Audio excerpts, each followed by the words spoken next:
So in this lab, we are going to be working with a molecular model simulation.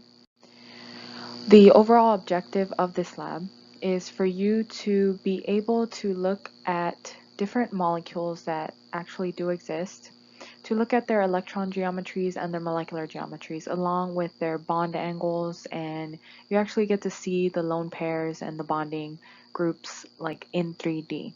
So this is important to actually see them in 3D, and you can use your mouse to spin the molecules around. You can actually look at it like from whichever angle.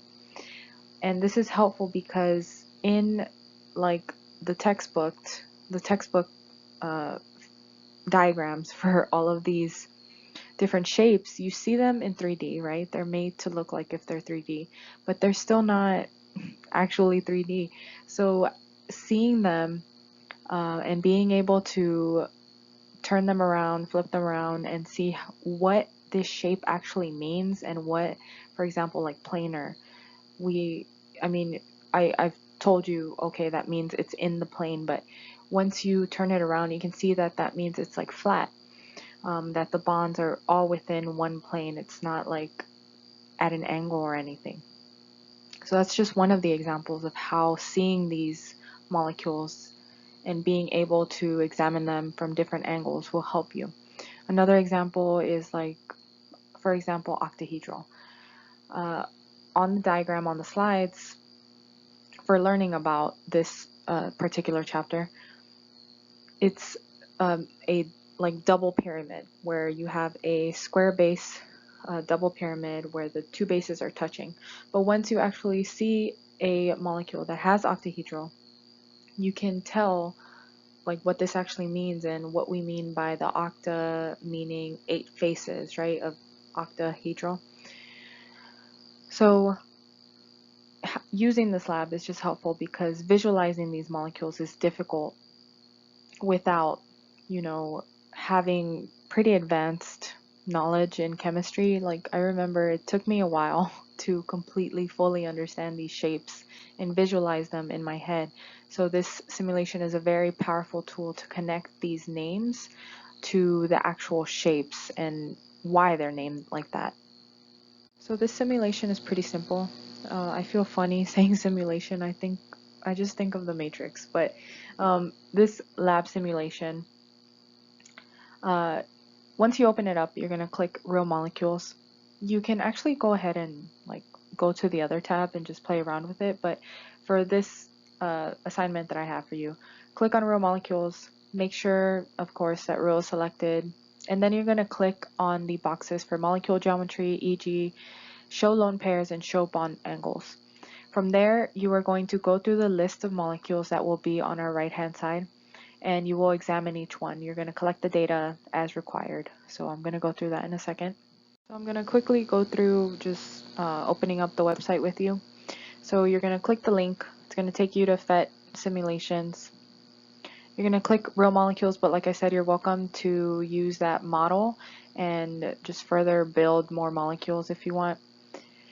Click Molecule Geometry, click Electron Geometry. Make sure show lone pairs is clicked, and also bond angles, again, make sure it's on real. So click all of those, and then you can start looking around.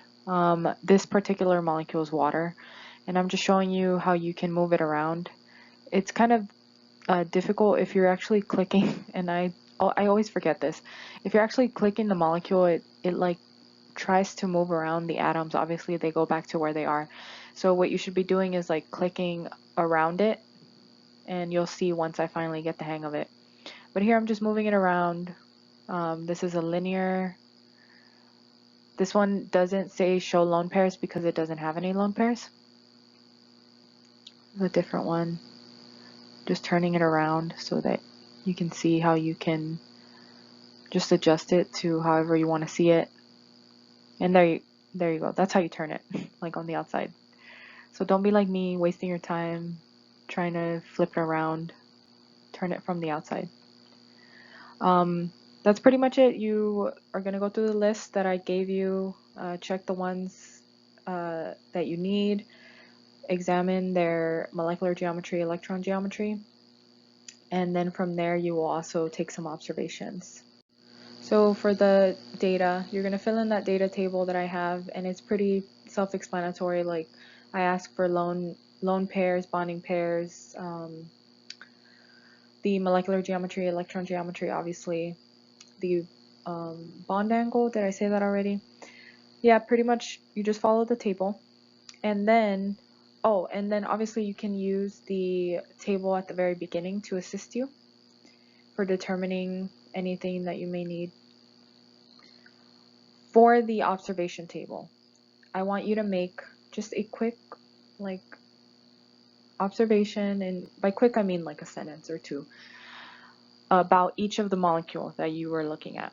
So an example, and I'm not talking about any particular one, any particular molecule or anything, but these are just some examples of something that I would accept as like observations.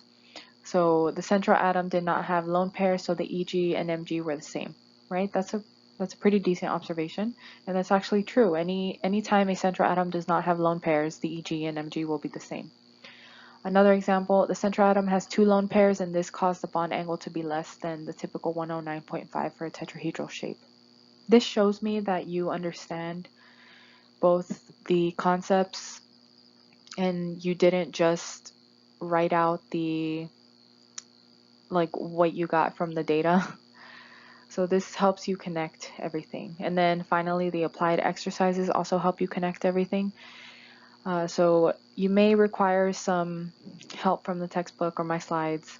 That's okay. Just make sure that you paraphrase whenever you answer these, so that we are not plagiarizing.